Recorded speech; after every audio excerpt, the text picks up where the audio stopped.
accroché tel un coquillage pour résister aux flots et aux éléments déchaînés. Je ne veux plus voguer telle une stagnation folle, ballottée par les flots, et jeter ma puanteur et mes relents d'œufs pourris sur les plages idylliques et les lieux enchanteresses. Donnez-moi une date. Est-ce 1502, quatrième voyage de cette galerie célèbre, à en croire une plaque aux plages du Carbet? Il est passé par là. Mais est-ce suffisant pour écrire mon histoire? Est-ce ce 27 avril 1848, si longtemps exhibé comme trophée, ou est-ce le 22 mai de la même année? Est-ce le 19 mars 1946, date dite historique, qui vit tous les espoirs d'un peuple acculé, mené par l'euphorie de 4 députés? Donnez-moi une date pour enfin prendre date. Et donc une extrême audace et d'être ultime, cette marche peu glorieuse de l'ère féodale. Donnez-moi une date pour écrire mon histoire, pour rentrer dans l'histoire. Est-ce ce 8 février 1900 qui fit couler le sang de ces pauvres grévistes, cette horde affamée qui réclamait du pain, qui ont eu du plomb, celui qui calme la faim pour l'éternité.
Qu'est-ce que j'en fais avec 2 francs?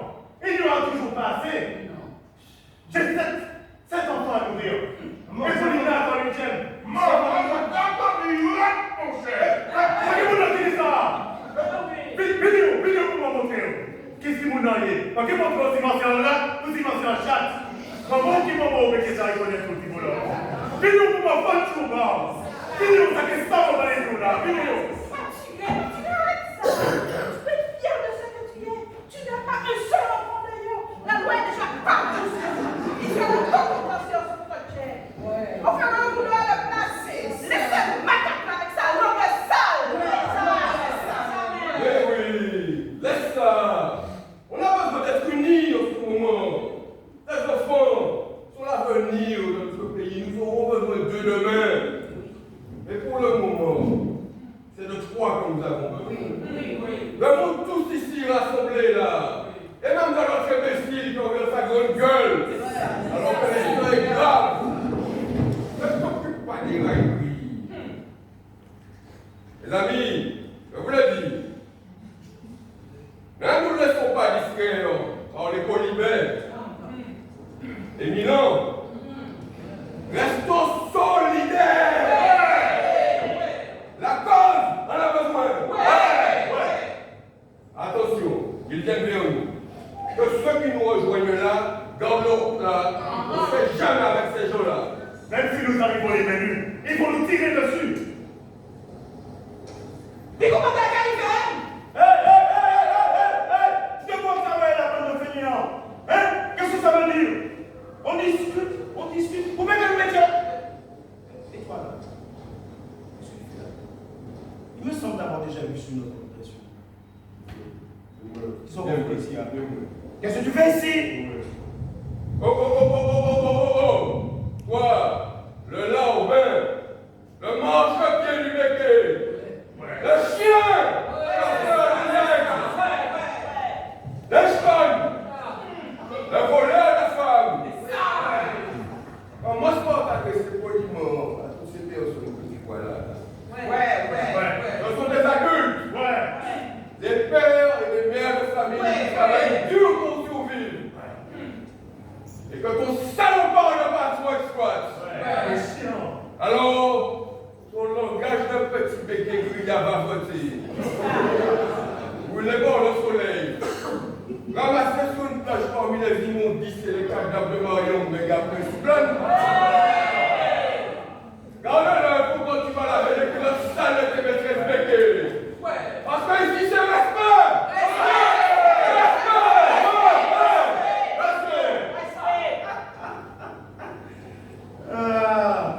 Vous ne m'impressionnez pas avec vos armes de salauds, déchirés, puants.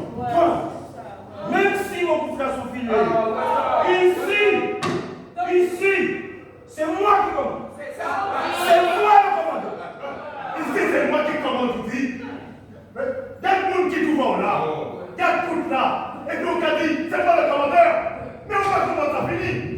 On en a assez de ce salaire de misère. On prend la tâche.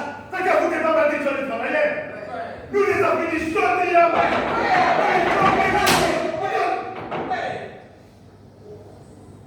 Vous n'avez qu'à aller chercher un autre travail si vous voulez gagner plus. Et puis, qui vous oblige à faire autant d'enfants? Vous voyez mon besoin. Vous avez demandé plus de tête. Ça fait des moments qu'il me parle et qu'on trouve qui me commandait. Pas mal comme ça pour moi. Non, pas meilleur. Je ne veux pas les bas. Commandeur, va voir ailleurs. Tu vas trouver ce que tu cherches si tu continues comme ça. Et ramasse ta laisse. Tu risques de te prendre les pattes de dos. Va-t'en, ta patte doit être déjà bien entamée. Par tes compagnons, même poil. Fais vite avant qu'ils aient tout mangé là. Et ne reviens pas ici sans eux. Parce que le collier que tu portes là pourrait bien t'étrangler. Jamais par les temps qui courent là. On retrouve des squelettes blanchis dans des ravines. Alors, commandeur, va commander ailleurs et disparaît. Allez là. Vous me menacez? Oui, c'est ça. Oui. Ce sont des menaces? C'est ça. Non.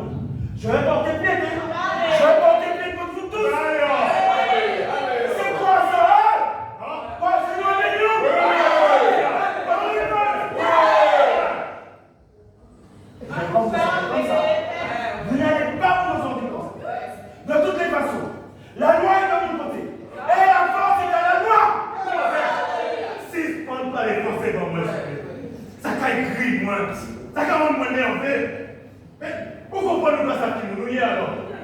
Vous savez les gentils dans l'église qui te grattent comme toute la cette journée avant qu'on pourquoi il fait Jess Bonne aujourd'hui à considérer au moins dans les créoles? Mais son chez mon nom, l'esclavage complètement aboli. Quand il est en jour, pourquoi vous en direz là au senti? Tantôt, oui. Pourtant, ça dit bien vidéo là. Pourquoi tu vas chier comme un tout? Il dit que vous mettez pas bien ça pour y mettre. Il mettait sur la terre. Et puis, songez ça aussi. Chaque cochon est son bidon. Alors, parti. Chaque bidon. Je suis sur mon lieu de travail. Ok? J'ai une mission à faire. Et ce n'est pas ça que vous me dites ce que j'ai à faire. Je ne reçois les hommes que de mon papa. Et de personne d'autre. Commandeur, sois raisonnable. Tu nous as déjà fait perdre assez de temps comme ça. Nous devons aller sur l'habitation voisine pour expliquer aux ouvriers ce que nous réclamons et pourquoi nous le réclamons. Moi, je tes frères, ils ont sans doute besoin de chefs de meute. Et trouvons pas une gueule plus sale que la tienne, qui bave et cume notre misère récoltée. Va filer tes foyeurs. Je ne l'ai jamais vu d'aussi blanc et d'aussi long. Mais n'oublie jamais, commandeur, que chaque chien enragé sait reconnaître son maître. Ça. N'allez pas vous sortir comme ça. Non. N'allez pas vous sortir comme ça.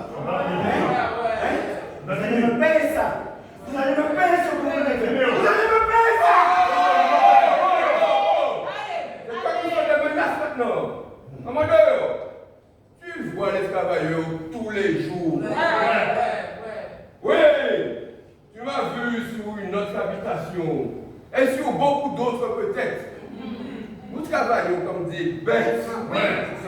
La seule chose que nous possédons, c'est notre corps et nos enfants. Et les salopards de mecs qui nous volent. Nous ne craignons plus de les perdre. Parce que nous connaissons la voracité de ces vautours. Ils veillent à ce que même la carcasse de la charogne qu'ils ont dévorée ne porte pas un autre. Alors, nous ne craignons plus rien. Tu peux encore nous faire tes menaces. Tu peux appeler tes renforts. Nous aussi, nous avons compris que seuls, on ne peut rien. Non. Mais que tous ensemble rassemblés là, on peut au moins se faire entendre. Alors, commandeur, laisse parler ta peur. Parce que nous savons que tu as peur. Ah, la peur, nous connaissons la peur. Par le passé, nous avons souvent eu peur. Oui. Mais aujourd'hui, c'est fini! La peur a changé de corps! Écoute, commandeur! Ce sont les chiens de chasse qui ont peur que le gibier ne leur échappe. Ils aboient pour toi, ils t'appellent. Allez!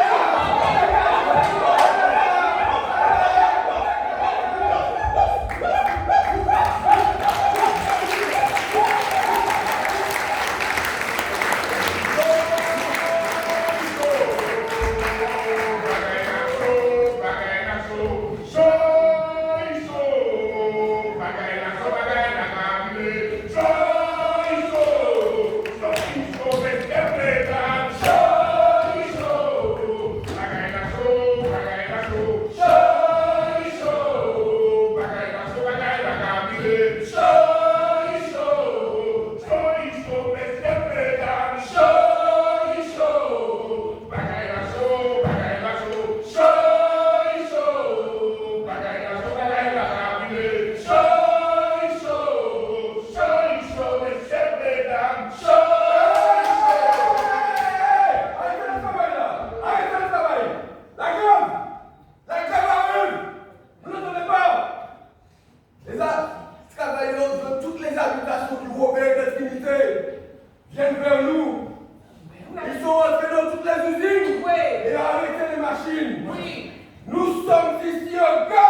agricole dans le rassemblé en France là. Aujourd'hui là, qu'est-ce qu'il fait pour vous? Nous avons décidé qu'il y a bon matin, un midi, un soir. Tout le monde a été à battre même pour faire une bonne guerre. Actuellement, on s'est passé. Disparaître point. On voit annoncer les résultats de l'élection. Nous ne pas jamais de le encore.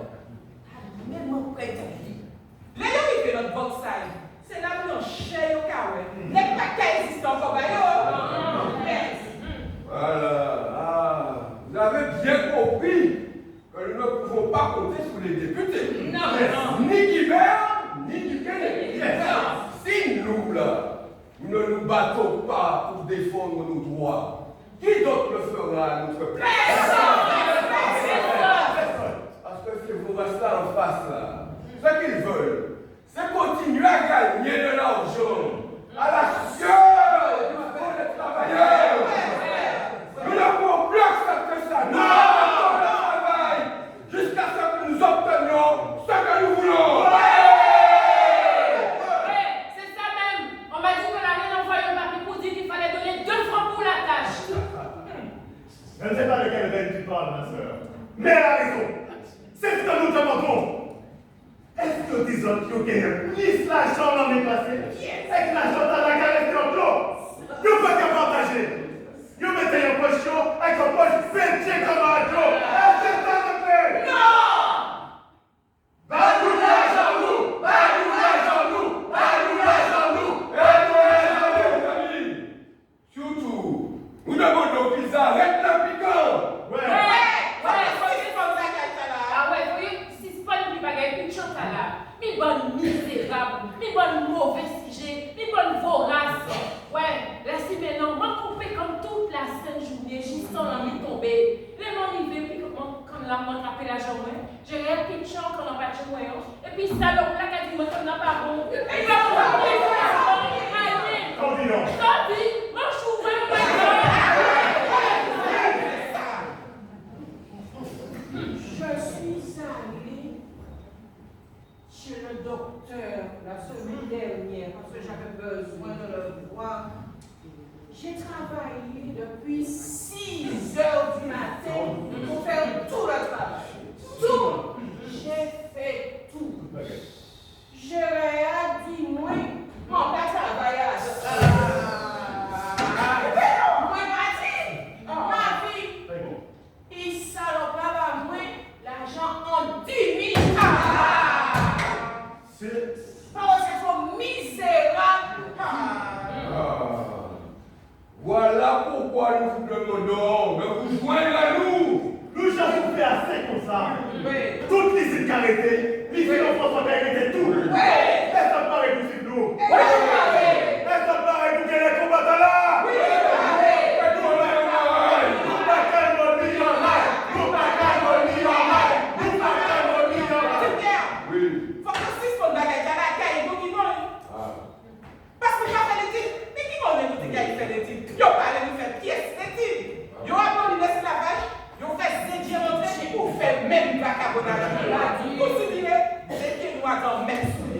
Là où il y a un côté souillé, si l'argent est capable, l'obligé, il veut porter par lui-même.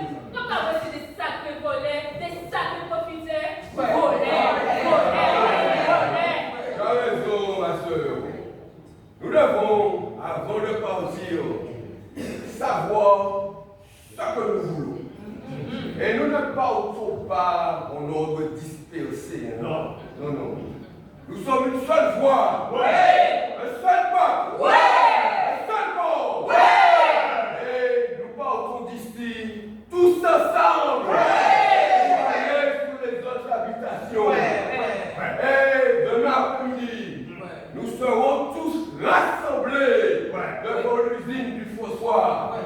Tenez-vous prêts. Et attendez-vous au pire. Attention, ça dit que là, pour que t'es pas qu'à les autres. Parce que pas on misait, il y a qu'à les misé, et nous, t'es même au matin. Et ça qui ça connaît ton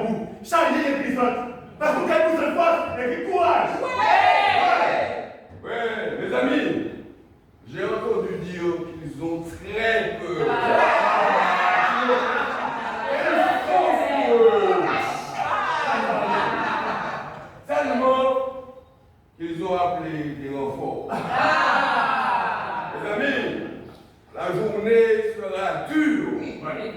Les armes parleront peut-être demain. Est-ce que paix? Non, nous pas paix. Est-ce que pareil? Oui, nous pas paix. Nous lycée, des fois nous parler, pas nous l'argent nous lycée. Pas nous l'argent nous lycée. Des fois nous parler, pas nous l'argent nous lycée.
Tu te rends compte? Nous sommes au bord d'une catastrophe économique. Si la grève continue, nous allons tout perdre. Après tant d'années d'efforts, le travail de mes ancêtres réduit à néant par une horde de voyous. Si on ne s'en sort pas, je quitte définitivement la Martinique. Il n'en est pas question, Léon. Nous allons tout faire pour garder les usines. Nous étions si près du but. Ce sont ces saletés de républicains, des projets graves, des inconscients, des rêveurs qui placent leurs idéaux avant l'économie de notre pays. Ce sont eux qui les ont informés des intérêts que nous avons pu enregistrer et des dividendes que nous avons pu redistribuer à nos actionnaires. Avec toutes les précautions que nous prenons, comment ont-ils pu être au courant? Nous sommes en pleine récolte. Tu te rends compte?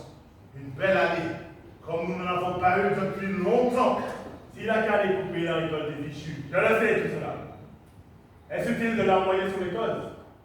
Cherchons plutôt comment calmer ces foules dangereuses, parce qu'elles sont dangereuses. Ce sont des rats. Ils veulent notre perte. Ils sentent que tout va bien et ils se mettent en grève. Mais qu'attend Gabriel pour réagir? Il attend peut-être un colonisement. Nos indicateurs nous ont informés qu'ils prévoient d'investir l'usine dès demain. Ils ont réussi à faire fermer les usines du Robert de Trinité. Nous sommes devant les faits, Léon. Les raisons, nous les connaissons tous, même si nous faisons mine de fermer les yeux. Il y a parmi eux un dénommé Tipier, qu'il faut surveiller de très très près. Celui-là, sa mère a été la nourrice de mes cousins. Je ne sais pas où elle a appris à lire, mais il ne disait que du bien d'elle, lorsqu'elle leur lisait des histoires. Oui, je l'ai entendu de mes oreilles. Il s'exprime très bien. Les autres, là, ils parlent leur créole. Là. Mais lui, il leur parle en français. Étonnant pour un élève. Voilà là où ça mène. Le fondement même de notre économie est de les maintenir dans l'ignorance. Il suffit qu'il y en ait un qui ait un peu d'instruction, et voilà ce que ça donne. Le mal est fait. Et maintenant, il faut agir. Il faut que l'on trouve les bonnes décisions maintenant. Ça veut dire quoi? Prendre les bonnes décisions. Accepter l'augmentation qu'ils réclament. 100%, mais il n'en est pas question. Après, cela deviendrait une habitude. Non, il faut tenir bon. Mais qu'est-ce qu'il fait, le gouverneur? Si nous ne lui demandons pas son aide, il ne nous l'apportera pas. Je pense que le mieux serait de lui envoyer un télégramme. Ah, vas-y. Et fais bien ressortir que nous sommes en danger, que la situation est grave, que nous sommes au bord de l'explosion. D'accord. Situation très grave. Mal, peut-être enrayé. Mal, peut-être enrayé. Avec du enfant. Mais il le faut de suite.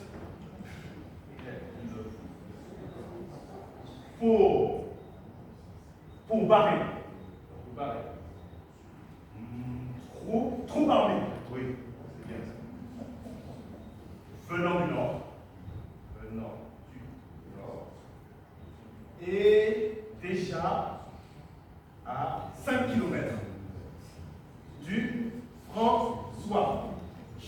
Compte sur vous. Oui, parfait. Si avec ça, nous n'obtenons rien, nous sommes foutus de travail. 2 francs, 100%.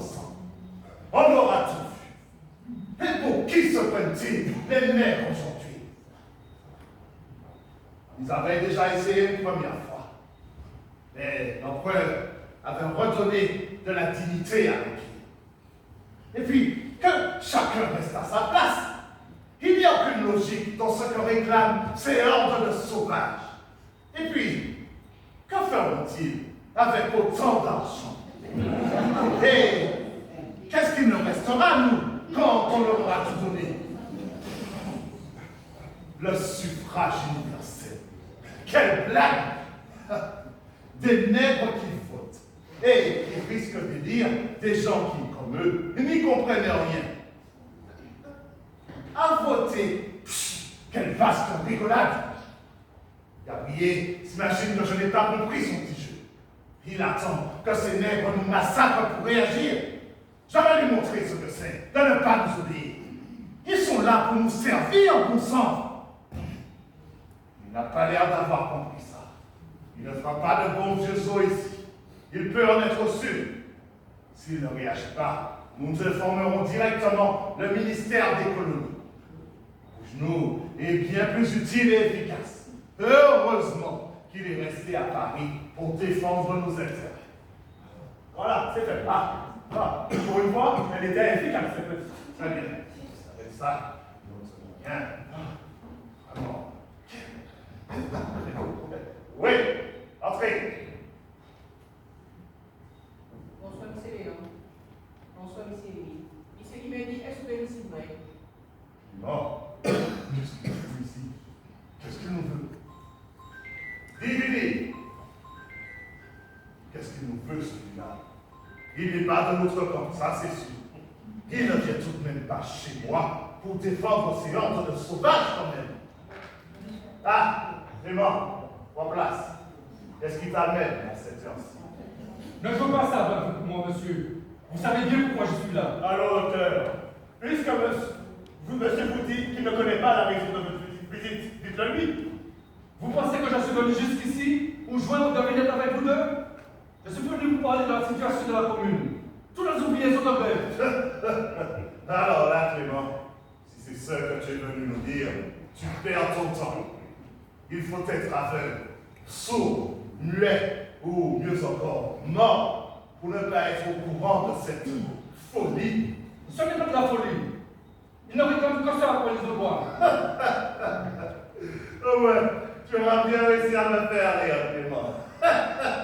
Te voilà devenu le défenseur des miséreux. Ils réclament leur dû. Et après, ils voudront nous chasser de nos terres, c'est à nos maisons. Vous, les mulattes, vous ne comprenez rien à l'économie. Il Il n'est pas nécessaire de me rappeler mes origines. Je sais d'où je viens. Je ne vais pas non plus vous demander d'apporter des ouvriers, même si je crois que ça ne vous convient pas. Mais qu'est-ce qu'on peut lui faire, docteur? Nous prendre notre coup? Vous assurez que nous allons bien? N'avez-vous pas vos vétérinaires sur la plantation? Clément, ça suffit. Tu dépasses les bornes. Tu es chez moi, ici, dans mon salon. Je n'en ai pas pour très longtemps. Mais avant que je ne parte, je voudrais vous exposer l'objet de ma visite. Et allez-y. Depuis le temps que je le demande. Il m'est même parvenu que vous avez demandé des renforts au gouverneur et que milice est déjà en route pour le François. Comment c'était déjà cela? Oui. Et alors?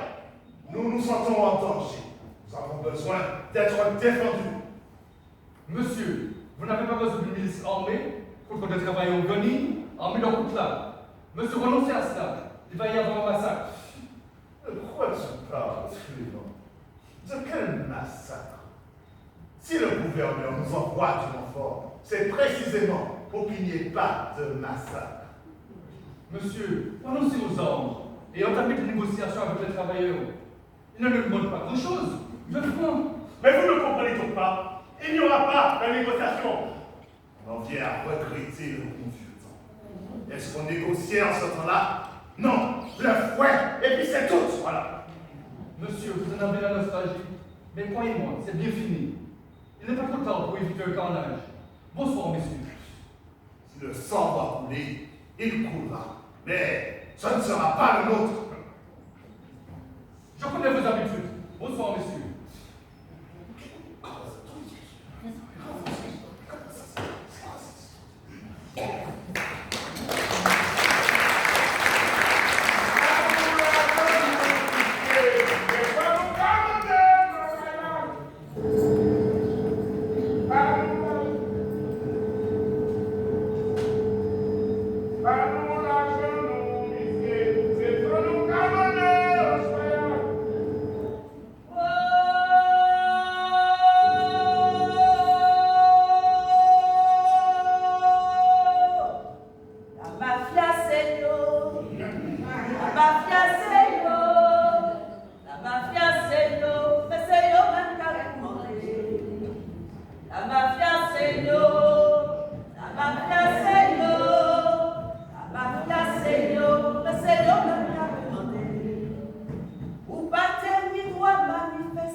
subitation. Est-ce que vous voulez retirer ça? Nous allons rentrer dans l'usine et nous allons arrêter toutes les machines et puis faire sortir tous les ouvriers qui sont à l'intérieur.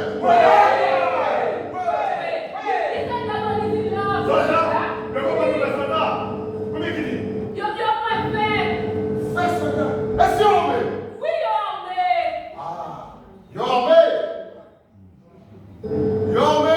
nous parlez. Yormé, nous parlez. Yormé, nous parlez. Yormé, nous parlez. Yormé, nous parlez. Arrêtez, Ouakelé! Ils ont reçu l'ordre de crier sur la foule! C'est bien Matoué, Ouakelé! Vous êtes une propriété privée! Vous n'avez pas dépassé cette limite! Vous êtes engagés! Nous allons l'insulter! Nous allons l'insulter! Vous avez mieux de nous demander des leçons de discipline sur ces armes! Mais maintenant, Ouakelé! Hé, maman, c'est Mère François qui là. Il dit raison, on nous tire. Mais faut que nous pas négocier. Mais non. Si la miséricorde, jamais, n'est pas qu'à tirer pour un combat.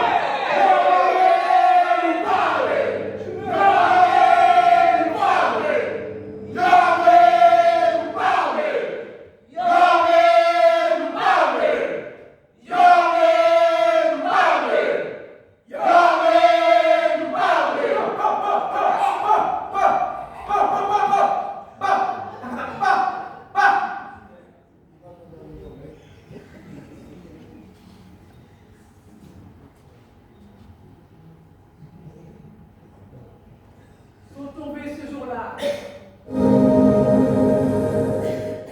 Pierre Caquila, Mathurin Clément,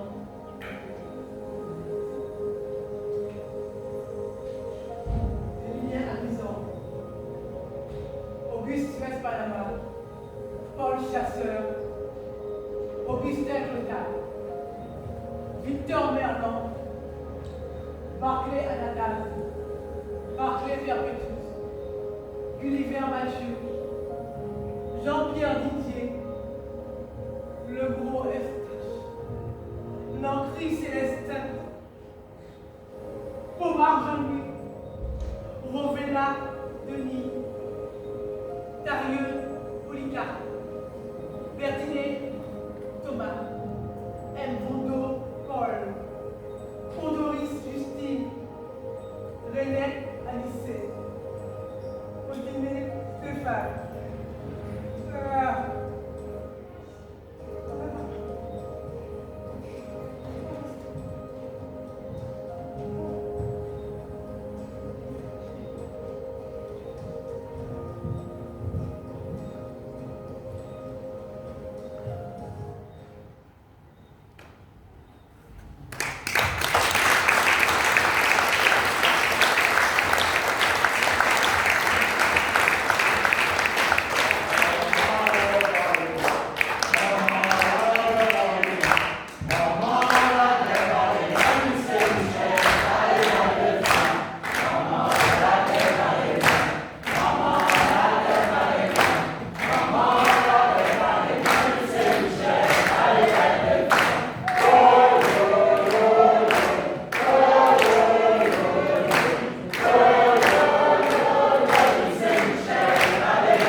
Vous avez assisté donc à une pièce de théâtre écrite par Francine Harris qui est avec nous.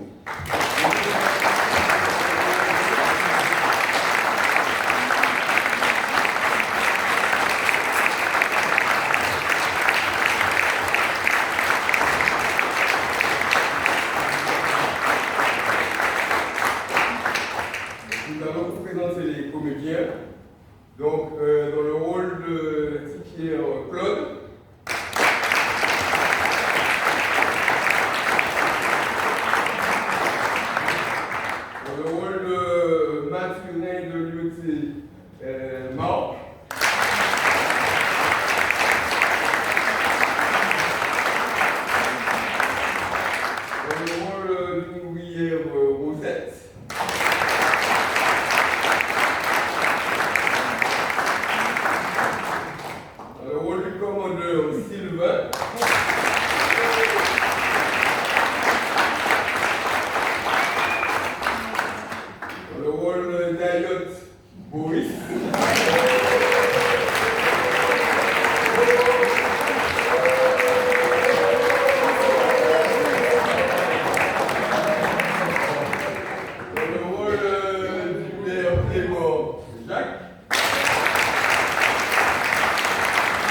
ouvrière l'INSEE.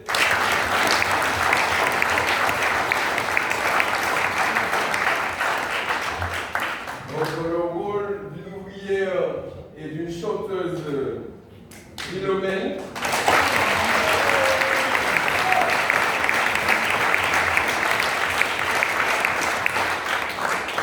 Dans le rôle d'une ouvrière Jemila.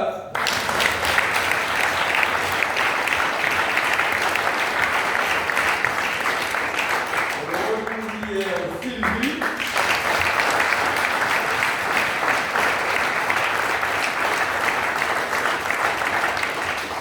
Dans le rôle d'une ouvrière Miguel.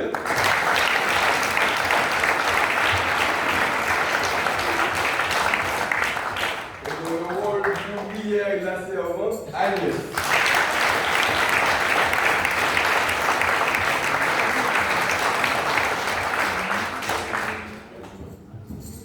Et dans le rôle de Titière, Olivier.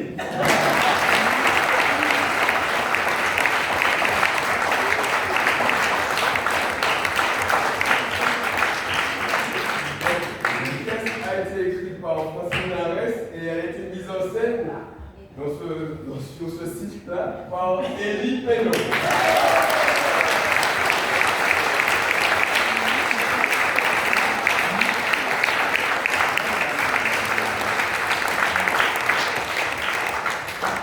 Je voudrais juste dire pour encourager mon comédien que si vous avez la veillée, c'est parce qu'il joue très bien.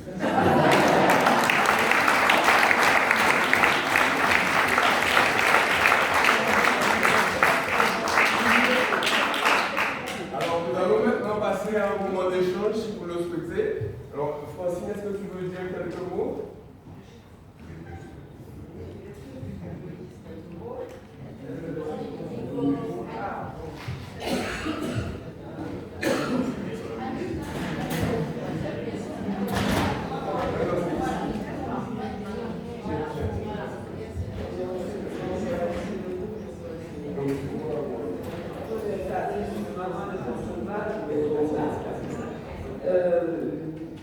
Je crois que, bon, déjà, je veux dire merci aux historiens, parce que je crois que sans eux, rien ne pourrait se faire. Franchement, un grand merci.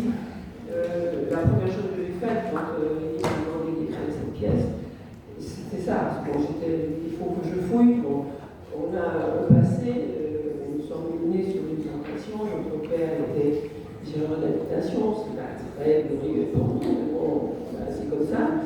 Et donc on a vu des choses, on a entendu des choses, on a vu aussi l'usine du François qui marchait, on est entré dans l'usine du François aussi après.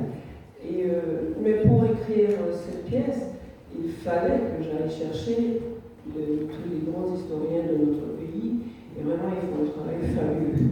Et avoir trouvé le nom de ces personnes tombées ce jour-là, et le télégramme, alors, moi, à chaque fois que je vois écrire le télégramme comme si c'était le télégramme, c'était celui-là qui avait été envoyé. Je l'ai trouvé dans, je ne sais pas si c'était dans le travail de Jacques Adélaïde Permanente ou Emmanuel Houtin, de toute façon, elle l'a compris.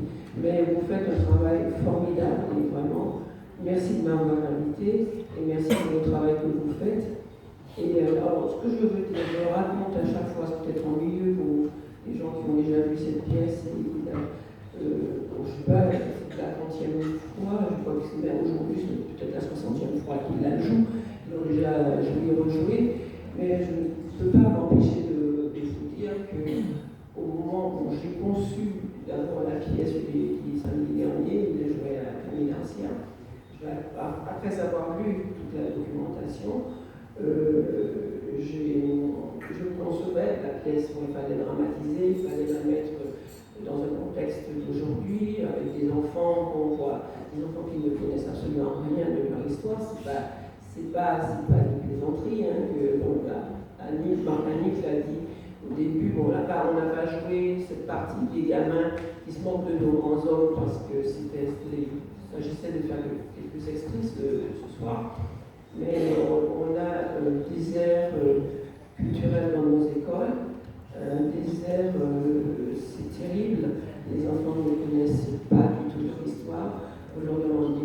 récemment, on dit bon, ben, c'est lycée, hein, c'est un lycée qui est cher. J'ai emmené un groupe d'élèves visiter la bibliothèque cher récemment, et le directeur adjoint m'a demandé pourquoi ça s'appelle cher. Il dit bah, justement, on se demandait pourquoi, parce que c'est pas cher. Donc vous voyez, les choses comme ça, c'est terrible, c'est terrible. Et on a du boulot. Alors, donc, ce que je veux dire, c'est qu'au moment où je concevais cette pièce-là, avec la scène des gamins qui aujourd'hui, qui ne savent rien de notre histoire, et puis la folle, l'oracle, jouée par Mimi ce soir, qui arrive, Lina, qui arrive en train de déclamer un texte que je signale d'Arthur Brillant, pas de moi, donnez-moi une date, donnez-moi un repère. Elle arrive pour faire la jonction entre ce qui se passe aujourd'hui et notre histoire, le passé, et puis elle va tomber sur cette date-là, 1900, le 8 février 1900, et à ce moment-là, c'est un déclencheur qui va faire revenir des fantômes du passé. Et donc j'étais en train de concevoir ça chez moi, la scène, machin. Puis ça devait se jouer, je savais où ça devait se jouer devant les ruines du François.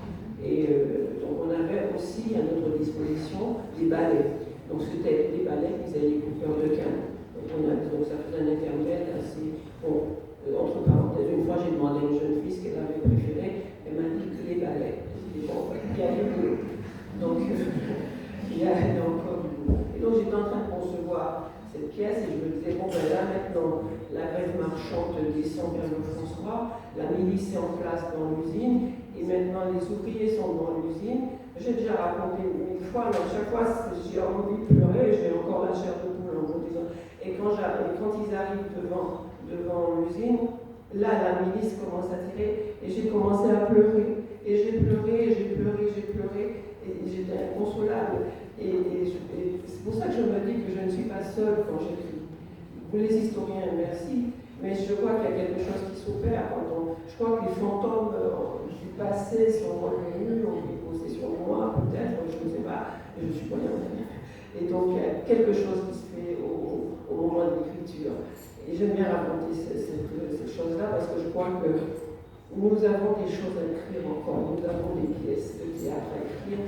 Et c'est peut-être là, et je me dirai après ça, c'est peut-être la manière, ce qui se passe là ce soir est extraordinaire. Les historiennes, de grandes historiennes, prennent la parole avec la société, les amis des archives extraordinaires, prennent la parole, et puis ensuite, quelque chose qui pourrait apparaître comme un divertissement, et qui nous instruit de quelque chose.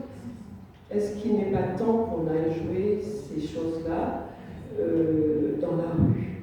Parce que la rue, moi, m'inquiète. Les coins de rue de jeunes gens, de cette jeunesse perdue, volée, aujourd'hui c'est pas le métier qui vole, je ne sais pas, qui vole cette jeunesse-là, elle est dans les coins de rue. Est-ce qu'il n'est pas temps de sortir des salons, de sortir des cadres protégés pour aller parler à notre jeunesse? Alors à chaque fois on nous dit il faut jouer ça dans les écoles, il faut jouer ça dans les écoles. C'est bien dit, c'est gentil, c'est une bonne intention, mais il faut qu'on nous donne les moyens. Et puis là vous avez vu, ce sont des comédiens, c'est bien que ce soit 18h, 19h, ce sont des comédiens amateurs qui ont commencé à Barbeau, qui 5 ans, Marc, bon, et les deux béquets, M. Marc aussi, mais ils ont appris le texte, ils ont commencé à apprendre le texte en septembre-octobre, à la rentrée. Et je trouve ça extraordinaire.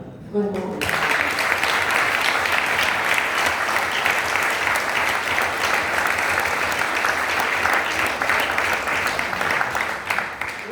Pour terminer, quand on vous demande de venir jouer cette pièce dans des écoles, moi je réponds, ce sont des personnes qui travaillent. Et ils ne sont pas tous là, parce qu'il y a des jeunes qui sont des écoliers aussi. Donc comment faire? Ou alors est-ce qu'il ne faut pas, est-ce qu'il n'est pas temps de demander à des professionnels de monter cette pièce pour qu'elle puisse parcourir la Martinique. Et en même temps, ça leur appartient. Donc il ne faut pas leur enlever ça, c'est extraordinaire, c'est trop bon. Voilà.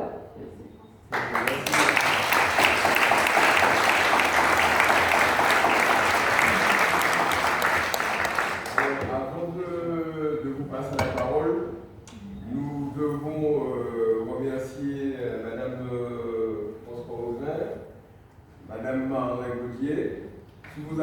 La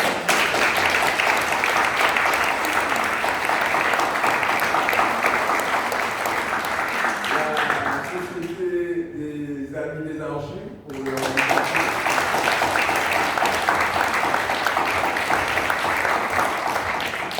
Madame Carole Fontaine, la directrice.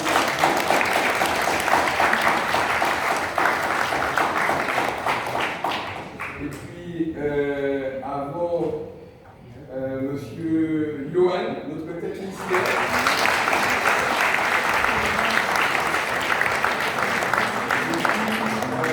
Les présidents donc, de l'Assemblée de Martinique et du Conseil exécutif de Martinique qui nous reçoivent aujourd'hui.